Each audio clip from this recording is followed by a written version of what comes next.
বিসমিল্লাহির রহমানির রহিম। প্রিয় উপস্থিত, আজকের এই জনসভায় উপস্থিত মুরব্বীবর্গ, উপস্থিত মা বোনেরা, প্রিয় এলাকাবাসী ভাই বোনেরা এবং উপস্থিত আমার দলীয় নেতা কর্মী ভাইয়েরা, আসসালামু আলাইকুম।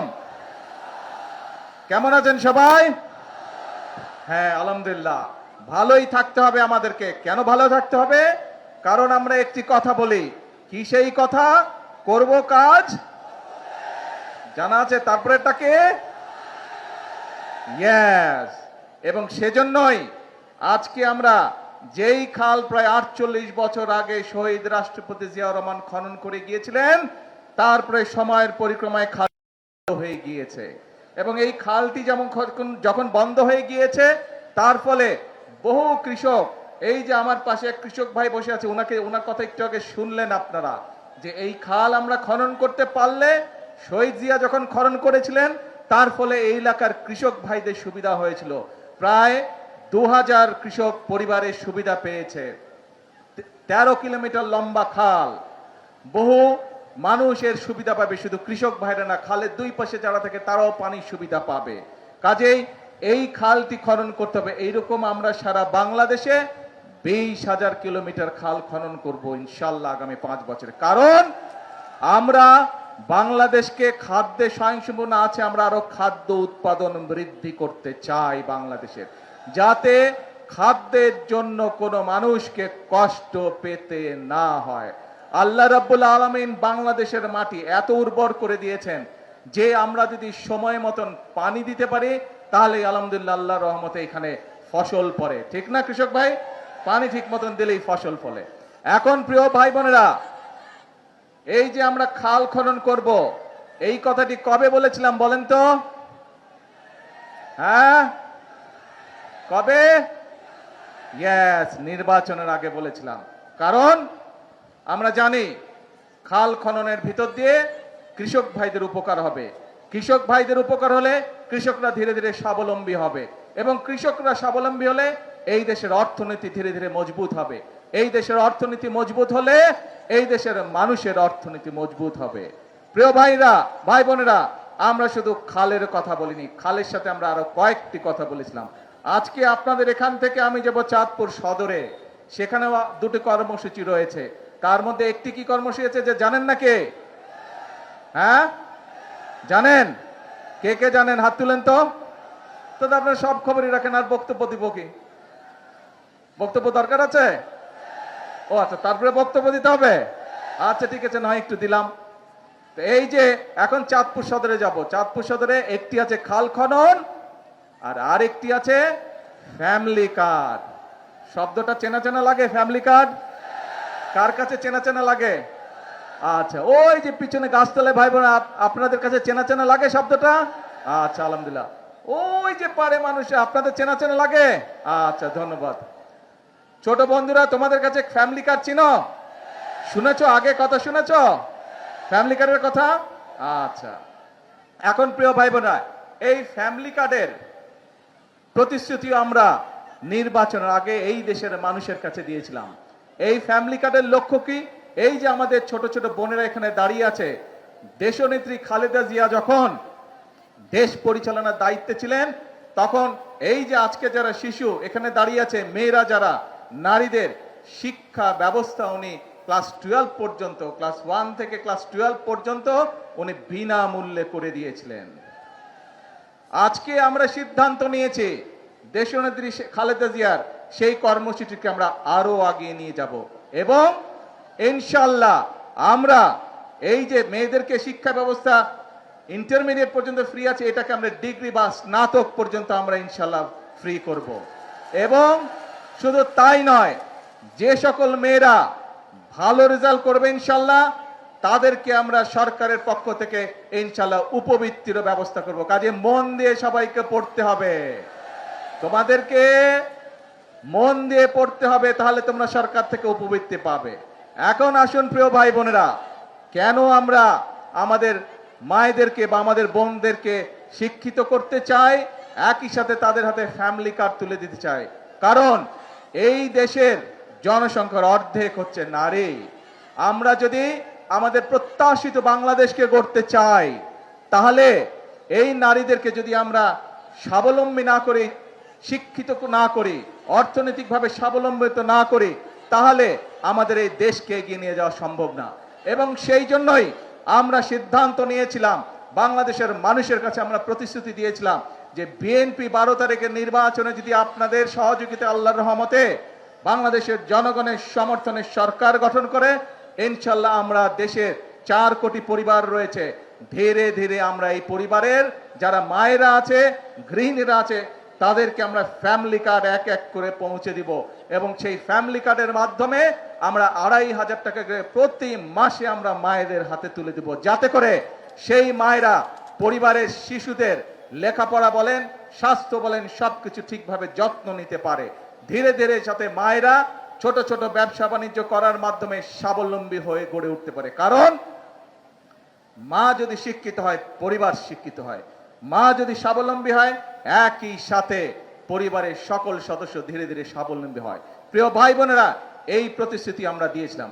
আজকে আমার এখানে এই যে স্টেজের মধ্যে এক কৃষক ভাই বসে আছে, ওনার বক্তব্যে উনি কৃষক কার্ডের কথা বলেছে, শুনেছেন আপনারা?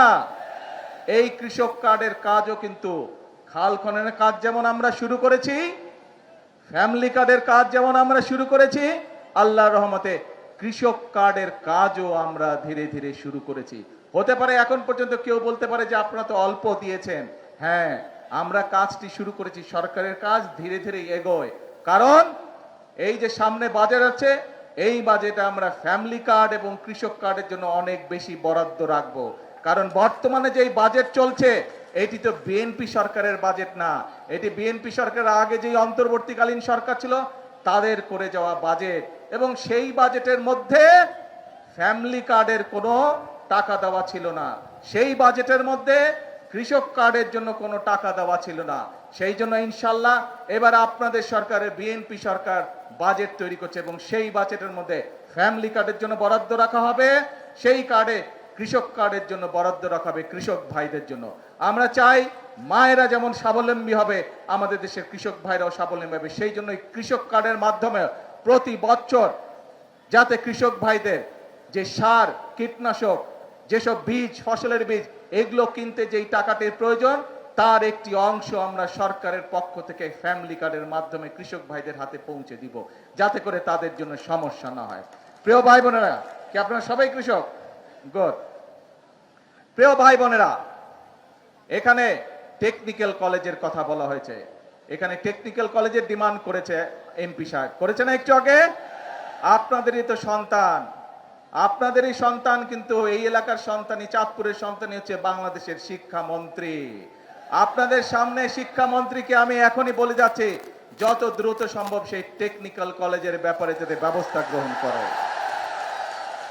প্রিয় ভাই বোনেরা, আমরা নির্বাচনের আগে বলেছিলাম যে এই বাংলাদেশের একটি বড় সমস্যা হচ্ছে বেকার সমস্যা। আমরা চাই আমাদের দেশের তরুণদেরকে এই টেকনিক্যাল নো-হাউ দিতে, এই টেকনিক্যাল ট্রেনিং দিতে, যাতে করে তারা দেশে কোনো একটি কর্মসংস্থানের ব্যবস্থা করতে পারে অথবা নিজেদের ব্যবসা বাণিজ্য তৈরি করতে পারে, যাতে করে দরকার হলে তারা বিদেশেও যেতে পারে এবং বিদেশে যাতে ভালো চাকরির ব্যবস্থা করতে পারে। যদি তাদের টেকনিক্যাল ট্রেনিং থাকে, এখন যেরকম অদক্ষ শ্রমিক চায়, আমরা চাই আমাদের শ্রমিকদেরকে দক্ষ করে গড়ে তুলতে, যাতে বিদেশে গিয়ে তারা বেশি ইনকাম করতে পারে, যাতে করে তারা বেশি বৈদেশিক মুদ্রা দেশে পাঠাতে পারে। অর্থাৎ আমাদের লক্ষ্য একটাই, আমাদের উদ্দেশ্য একটাই, আমরা স্বপ্ন দেখতে চাই না, আমরা পরিকল্পনা গ্রহণ করতে চাই, যেই পরিকল্পনা বাস্তবায়িত হলে দেশের মানুষের উপকার হবে। আমরা পরিকল্পনা গ্রহণ করতে চাই, যেই পরিকল্পনা বাস্তবায়িত হলে দেশ সামনের দিকে এগিয়ে যাবে। আমরা পরিকল্পনা গ্রহণ করতে চাই, যেই পরিকল্পনা বাস্তবায়িত হলে দেশের মানুষের ভাগ্যের পরিবর্তন হবে। প্রিয় ভাই বোনেরা, এখন প্রিয় ভাই বোনেরা, এই যে কথাগুলো বললাম, এই যে পরিকল্পনার কথা বললাম, এই যে আমার লক্ষ্য উদ্দেশ্য আপনাদের সাথে বললাম, আপনারা কি এর সাথে একমত? কারা কারা একমত? কারা কারা একমত? হ্যাঁ, এদিকে? আচ্ছা, ধন্যবাদ। এবার বলেন তো কারা কারা একমত নন আমার সাথে? কেউ তো হাত তুলে না, তাহলে সবাই একমত। তাহলে এখন কিন্তু কাজ একটাই, কাজ একটাই, এই এলাকার 7টা তাজা প্রাণ ঝরে গিয়েছিল স্বৈরাচার বিরোধী আন্দোলনে। 7টা তাজা প্রাণ কেন ঝরে গিয়েছিল? সেই 7টা তাজা প্রাণ, তাদের দাবি ছিল বাংলাদেশের মানুষের গণতান্ত্রিক অধিকার প্রতিষ্ঠিত করা। তাদের দাবি ছিল এই দেশের মানুষের যে ভোটের অধিকারকে ছিনতাই করা হয়েছিল, সেই ভোটের অধিকারকে পুনঃপ্রতিষ্ঠিত করা। প্রিয় ভাই বোনেরা, বিএনপির 7টা প্রাণ ঝরে গিয়েছে বিগত স্বৈরাচার বিরোধী আন্দোলনে। এইভাবে সারা বাংলাদেশে শুধু বাংলাদেশ জাতীয়তাবাদী দল বিএনপিরই শত শত নেতাকর্মী তাদের জীবন আত্মহতি দিয়েছেন। শুধু জুলাই আগস্ট মাসেই আমাদের সারা বাংলাদেশে প্রায় 450-র মতন নেতাকর্মী সেদিন খুন হয়েছিল প্রিয় ভাই বোনেরা, 1.5 মাসের আন্দোলনে। এখন প্রিয় ভাই বোনেরা, এই যে মানুষগুলো তাদের জীবন আত্মহতি দিয়েছে, তাদের এই রক্ত কি আমরা বৃথা যেতে দিতে পারি না। তাদের স্বপ্ন যদি বাস্তবায়ন করতে হয়, তাদের মৃত্যুকে যদি মূল্যায়ন করতে হয়, তাহলে আমাদের সকলকে আজ দেশ গঠন বা রাষ্ট্র পুনর্গঠনের কাজে আমাদেরকে হাত দিতে হবে। যদি আমরা ইনশাল্লাহ খাল খনন সমাপ্ত করতে পারি, যদি বাংলাদেশের মানুষের ঘরে ঘরে মায়েদের হাতে ফ্যামিলি কার্ড পৌঁছে দিতে পারি, যদি বাংলাদেশের সকল কৃষক ভাইদের হাতে কৃষক কার্ড পৌঁছে দিতে পারি, যদি বাংলাদেশে আমরা বৃক্ষরোপণ অভিযান সেটি যদি আমরা সমাপ্ত করতে পারি, যদি বাংলাদেশের প্রত্যেক জায়গায় যেখানে যেখানে প্রয়োজন আমাদের তরুণ সমাজকে আমরা শিক্ষিত করে, তরুণ সমাজকে আমরা টেকনিক্যাল ট্রেনিং দিয়ে বিদেশে কর্মসংস্থানের যত প্রেরণ করতে পারি, দেশে কর্মসংস্থানের ব্যবস্থা করতে পারি, তাহলেই প্রিয় ভাই বোনেরা একমাত্র সেই শহীদদের আত্মত্যাগের মর্যাদা দেওয়া সম্ভব হবে। কাজেই আসুন এই আজকের এই খাল খনন অনুষ্ঠানে, এই যে খাল খনন অভিযান শুরু হলো আজকে, যেই অভিযান 48 বছর আগে শহীদ রাষ্ট্রপতি জিয়াউর রহমান শুরু করে দিয়ে গিয়েছিলেন, সেই খাল খনন এই অনুষ্ঠানে আসুন আমরা সকলে প্রতিজ্ঞা গ্রহণ করি। কি প্রতিজ্ঞা? প্রতিজ্ঞা একটাই, এই দেশকে সামনে এগিয়ে নিয়ে যেতে হবে। কি প্রতিজ্ঞা? প্রতিজ্ঞা একটাই, দেশের মানুষের ভাগ্যের পরিবর্তন করতে হবে। এবং আল্লাহ রাব্বুল আলামিন কোরআন শরীফে বলে দিয়েছেন, যে জাতি নিজেদেরকে সাহায্য করে আমি তাকে সাহায্য করি। প্রিয় ভাই বোনেরা, এই খাল যদি খনন না করি, কৃষক ভাইরা কি পানি পাবে না। কাজে খাল খনন করলে কৃষক ভাইরা পানি পাবে। ঠিক একইভাবে আমরা যদি কাজ করি, হাতে হাত মিলিয়ে কাজ করি, বাংলাদেশের 20 কোটি মানুষের 40 কোটি হাত, এই 40 কোটি হাত যদি নেমে আসে, এই 40 কোটি হাত যদি একসাথে কাজ করা ধরে, ইনশাআল্লাহ বাংলাদেশকে আমরা পৃথিবীর বুকে একটি মর্যাদাশীল রাষ্ট্রে পরিণত করতে সক্ষম হব।